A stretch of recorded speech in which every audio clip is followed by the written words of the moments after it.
Well, good morning, everybody, and welcome back to Theological Thursday, where Dr. David and myself have been working through a series on end times and the second coming.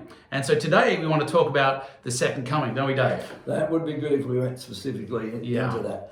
That's what's really it's all about. We talk about all the different models and theories and so forth, but it's really all about the reality that Christ is coming. Absolutely. So in Matthew 24, we read this. Jesus left the temple and was walking away when his disciples came to him to call his attention to the buildings. So he's at the temple. "Do you see all these things?" Jesus said. "I tell you the truth, not one stone here will be left on another.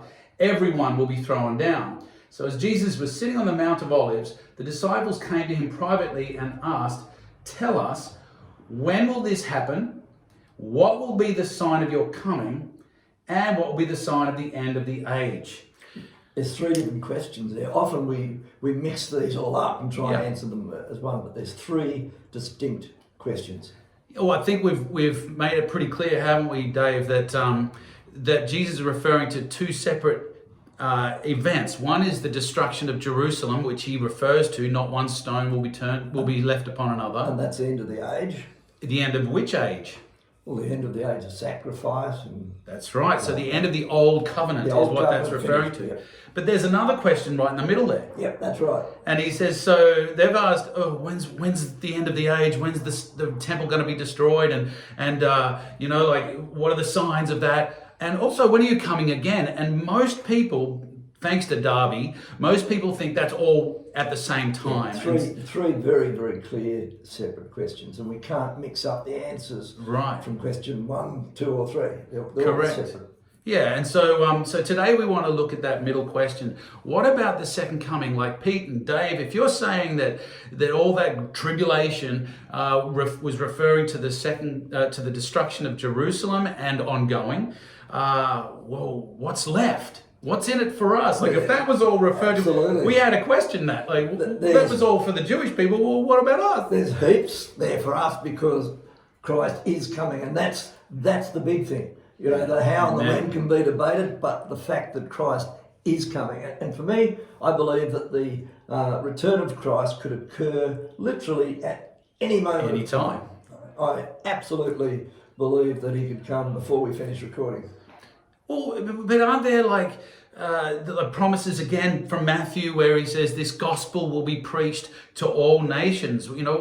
What about that? Yeah, well, the gospel was preached to the whole known world by the disciples. The Apostle Paul in particular. And today, with all of our technology, we've got the gospel out there.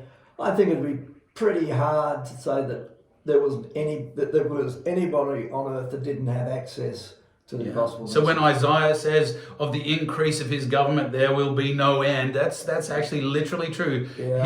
His kingdom has continued to grow and is continuing to grow right now throughout the world. Yeah, and that's one of the big things. Darbyism requires, before Christ returns, a great falling away. But instead of that, today we're seeing revival right across the globe, with the exception of the Western evangelicals. That's right. Well, if you step back and look at the whole planet, there's two things going on. One is a great revival across the Eastern world, in Asia and throughout the Middle East. If there's going to be a great falling away, I'm sorry to say, but that'd be our part of the world. Where I met an Englishman, a couple of years ago, and he said to me, "I don't think anyone in England believes in God. I don't know anybody." And I said, "Come on, I know there's plenty of good churches in England. That's not true." And he said, "Well, I don't know anyone. So if there's a great falling away, I think we can tick that box as well. So any moment, like everything's being fulfilled." And probably for the second coming. Probably ever since Christ said, "No one knows the day or the hour," people have been trying to set dates. Even our church fathers, Irenaeus, he said Christ would come in 500 AD.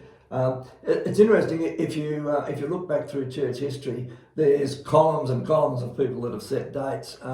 One one guy said that would be in 1524, a fellow named Stoffler, and he said this because of planetary alignments. Does that sound familiar? It does. We've actually had that one more recently as well, planetary alignments. Well, we all know that really it was going to be 2012 because they made a movie about that, the Mayan calendar. Yeah, that's right. You know. And then there was a mathematician that said 15th of October, 1523 at 8 a.m. Wow, 8 a.m. That's very specific. Eastern Standard Time, or was that daylight saving? He sort of missed it as well. John Wesley had to go, 1836, he said, but I like Herbert W. Armstrong. He tried 1935, then 1943, then 1972, then 1975, then gave up. Yeah. He was the founder of the Worldwide Church of God, right? Yeah. Jerry Falwell, everybody knows Jerry Falwell. He predicted that Christ would come in 2009. Looks like he got it wrong. He did too. One of the interesting ones is the Talmud in Orthodox Judaism. They are expecting Messiah to come, but that won't be till 2239. Come on, that's 200 years away. Hey, look, here's the thing. I'm going to give you a date in a minute. My little stab in the dark. And it's all well and good to have stabs in the dark. Even John Wesley had a stab in the dark. That's okay. If we keep saying Christ is going to come tomorrow or next week, eventually someone is going to get it right. And they'll be able to walk around in heaven for millions of years saying, I told you so, I got it wrong. But here's my point. Here's my point. It's not a deal breaker. You know, it's a bit of fun and games, and you know, to expect Jesus and to pick a date and you know try to calculate it and you know and read the seasons as Jesus said and try to figure out approximately when, but don't make it a deal breaker. It's not a big deal. Like when he comes isn't as important as why he's coming. And you know, so I put this date out there. Let's go for 2028 because I reckon if Jesus was born in 5 BC, because there was that comet that the Chinese recorded in 5 BC, which some think was the star, you know, marking his birth. So, and he lived 33 years. That means he died in 28 AD. Have you heard this one? Yeah. 28 AD, right? So 28 AD, if you add exactly 2,000 years, so 2 millennia, you know, to that, and because there's all this talk of the morning of the third day, and you read in Thessalonians that a day is like 1,000 years. So if we go, the morning of the third millennia would be 2028, which coincides, get this, with the 80th birthday of Israel. Well, there you go. It's got to be 2028. But yeah, no, all fun and games. Seriously, it could just as easily be 22, 28, like the Talmud. So what's it all about? What is Christ's return really all about? Let's have a look in 1 Thessalonians 4. Let's just talk about that one for a minute. Okay, so what are we reading here? In 1 Thessalonians chapter 4, verse 16, it says, "For the Lord himself will come down from heaven with a loud command, with the voice of the archangel, and with the trumpet call of God, and the dead in Christ will rise first. After that, we who are still alive and are left will be caught up together with him in the clouds to meet the Lord in the air. And so we will be with the Lord forever. Therefore, encourage one another with these words." Okay, now the word rapture doesn't actually appear in the Bible at all. This is as close as we get, and that is, will be caught up as the English translation. And hapazo has the concept of being plucked, of being taken by force.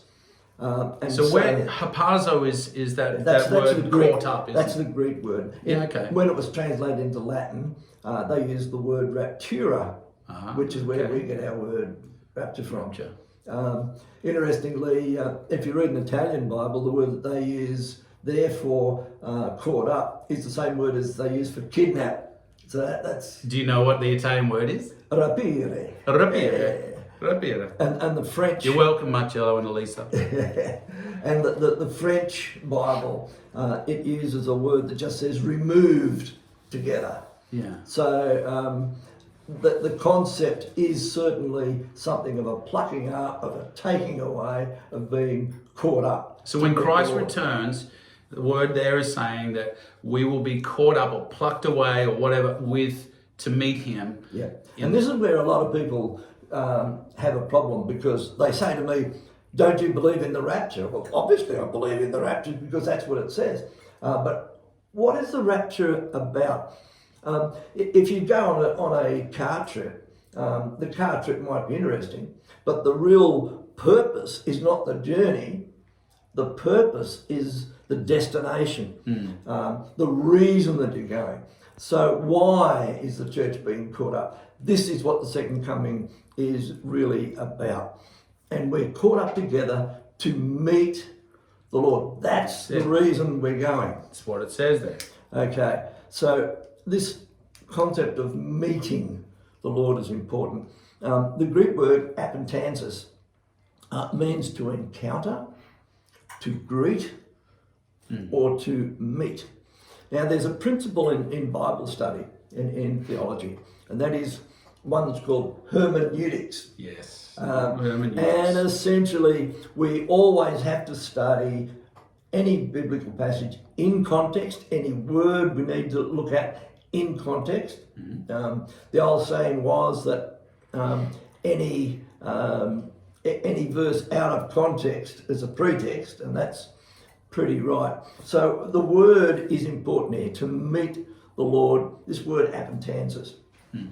Interesting, it appears 4 times only in the New Testament, this Greek word.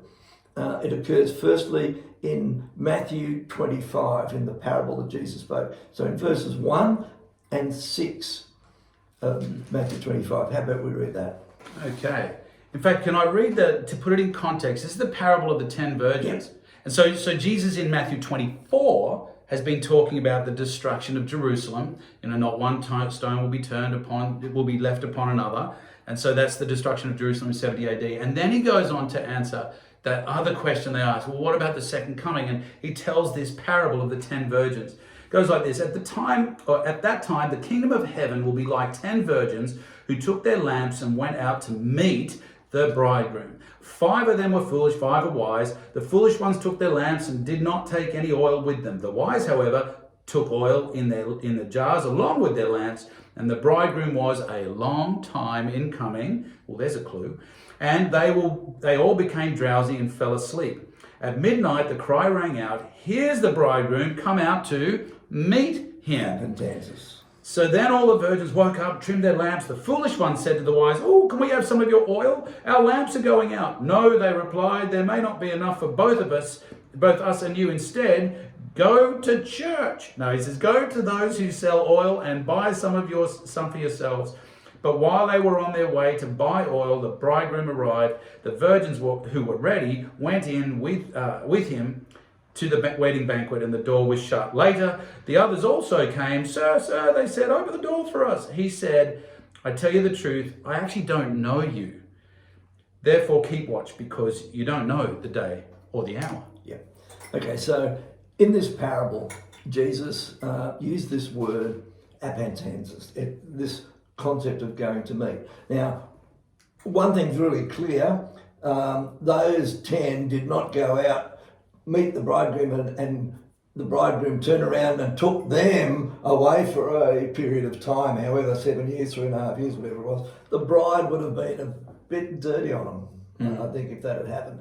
So the concept in apentansis is that you go out to meet, and the person who you are meeting keeps going in the direction that they were going, and the ones who do the greeting turn around and come with them. Yeah, so they're coming to you and continue to come. You go out, meet them, and walk that last part of the way back again. Acts 25, the same thing happens when Paul... 28, in fact. 28, sorry. Yes. On his way to Rome. He's a prisoner, and do you want to read the verse? Sure. Where the elders of Rome came out to meet him. Now, Paul was a prisoner. He was in chains. Here it is. It says, "The brothers who heard that we were coming, and they travelled as far as the Forum in Appius and the 3 taverns to meet us." At the sight of these men, Paul thanked God and was encouraged. Apentansis, that's the same thing. So here's Paul coming. So people come out to meet him. Paul doesn't say, yeah, let's go away for a while. The Roman soldiers wouldn't have allowed that to happen anyway. So they came to meet him, and the one being met kept coming, and they turned around and went with him back into Rome. That's the concept in those three places where it occurs, where that word occurs in the Bible. And then it appears here in Thessalonians. Now, before we draw that line, let's also say that in general usage, in Greek culture, that word was not an uncommon word. It was used, and it was used in two main contexts. One was if there was a new magistrate coming to town, the important people would go and meet the magistrate on the way and escort them in.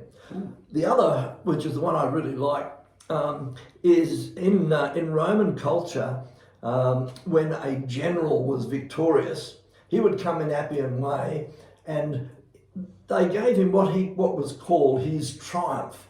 And that was the people came to meet him on the way, and they cheered, "Hail the conquering hero!" Whoa! So that's the concept of the word meet. So when we come to Thessalonians, we have to interpret that word in exactly the same way as it applies everywhere else. So the concept is when Christ returns, the church goes to meet him. He keeps coming, and we turn around and come with him. We escort him in that sense. He doesn't change direction and go back. So what you're saying is, at this rapturous event, we're not being zapped away and keep going into heaven. We're just joining with Jesus as he returns to earth. Same concept, and that's where I particularly like the concept of the Roman general. You know, we go and Christ is coming, and we line the way. Hail the conquering hero! Here is the King. Fantastic. Worship the King. Whoa! He's right, welcoming him to his rightful place.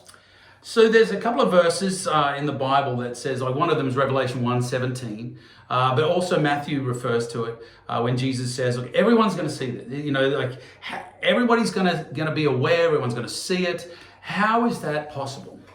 Well, some people have tried to say it's because of modern technology that everyone's going to suddenly have a TV to be able to view it on their satellite, but I think that's not likely. God's a bit bigger than that. I think so too. And yes, there's a few theories. One that I particularly like is, that when Christ returns, we know that he's going to create a new earth, and he said there'll be new heavens and a new earth. And so this concept of there's two, at the moment we have two dimensions of existence: the spiritual dimension and the physical dimension.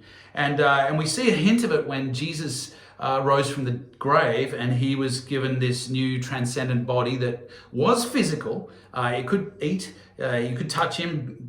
Thomas touched his hands at his side, and he ate fish and he cooked stuff. But he could also appear and disappear. Yep. Like there was something weird about this new body. In locked rooms Even in a locked room. Or he would say, I'll see you in Galilee. And they're in Jerusalem, so it's a couple of 100 kilometers at least. And he's instantly there. So he could teleport, as it were.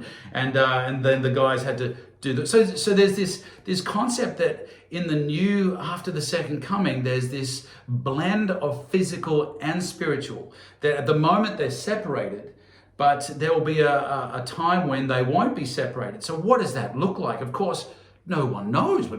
We had no idea. What we do know is that at the moment, there is a hypothetical or a metaphorical, if you like, curtain, not hypothetical, a metaphorical curtain. The temple had this imagery where God's on one side of the curtain and we're all on the other side. And so when Jesus died, the curtain was torn, giving us access.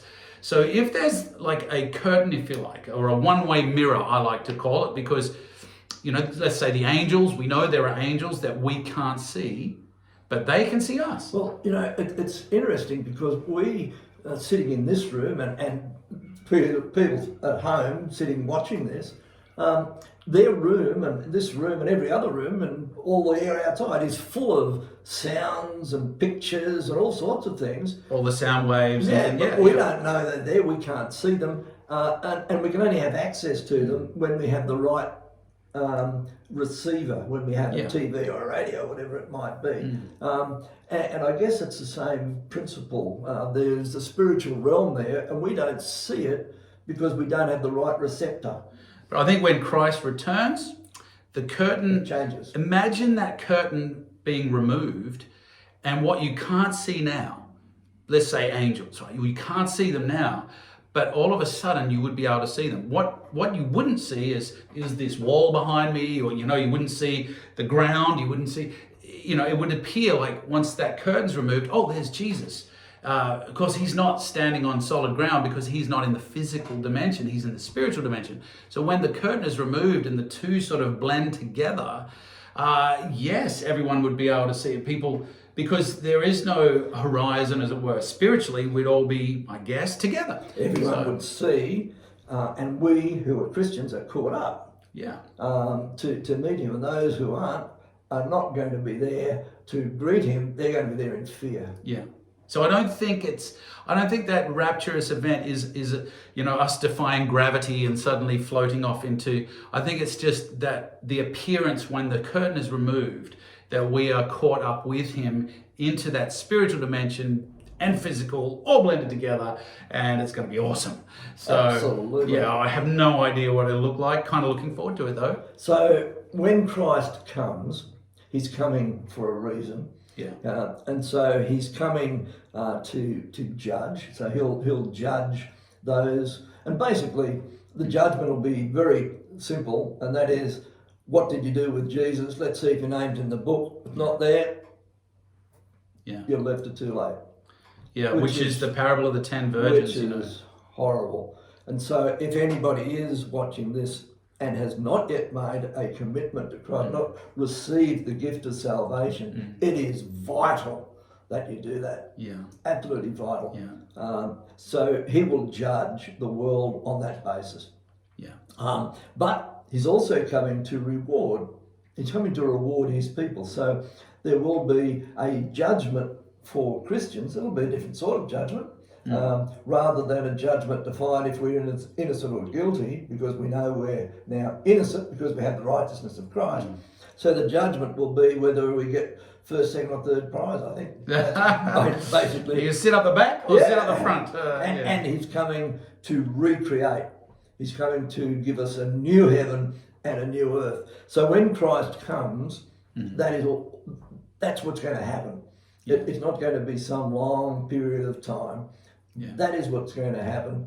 It's too late for anybody to change their mind. They can't come to Christ because it's all over. As we just read in that parable of the 10 virgins. And we will have stepped out of time. So for me, this is one of the reasons why I don't think we're going to have a physical 1,000 years, because we've now stepped out of the concept of time. We're now living in the spiritual, eternal realm. And so the concept of 1,000 years would be totally irrelevant to us. Well, Dave, speaking of out of time, we're out of time again. So God bless you, everybody. I hope you've enjoyed this. If you've got any questions, don't forget to either send us an email or just write it in the comments section of the YouTube link below. God bless you. Bless you.